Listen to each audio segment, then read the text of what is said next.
तर भावांनो, आजचा रस्ता एकदमच खराब लागला आपल्याला. तर झाला विषय असा की डॉक्टर इंगोले सरांचा कॉल केला आपण आणि आपल्याला जायचं आता चंदन सावरगावला. चंदन सावरगावला जात असताना एक 3 पद्धतीचे रस्ते होते. एक एकदम चांगला हायवे, एकदम जबरदस्त होळकडून जाणारा.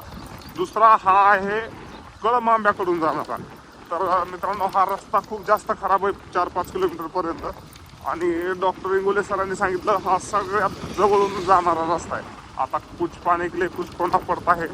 कमरेची एकदम बराबरी झाल्याच्या नंतर एकदम आता वाईट वाटायला लागलं की बाबा ह्या रस्त्याला उगच आलो. तर दुसरा एक होता माने वस्तीकडून, तर तिकडून जाता येत होता आपल्याला. आणि तो रस्ता चांगला होता, म्हणजे टॉप म्हणता येत नाही परंतु चांगला होता. जर तुम्हाला चंदन सावरगावला आडसपासून जायचं असेल आणि जर टॉपच्या रस्त्याने जायचं असेल तर तुम्ही होळकडून जो रस्ता जातो त्या रस्त्यानं जा. आणि जर समजा कमी टॉप सेकंड रस्त्यानं जायचं असेल तर तुम्ही पलीकडून माने वस्तीकडून. आणि जर लईच जवळून जायचं तुम्हाला, एकदम खराब रस्त्यानं जायचं असेल तर तुम्ही हा रस्ता चूज करू शकता, कळमांब्याकडून जाणारा. तर आजच्या व्हिडिओत एवढंच. धन्यवाद. गुड मॉर्निंग मित्रांनो. हा बघा सकाळचा सीन कसा वाटायला लागलाय.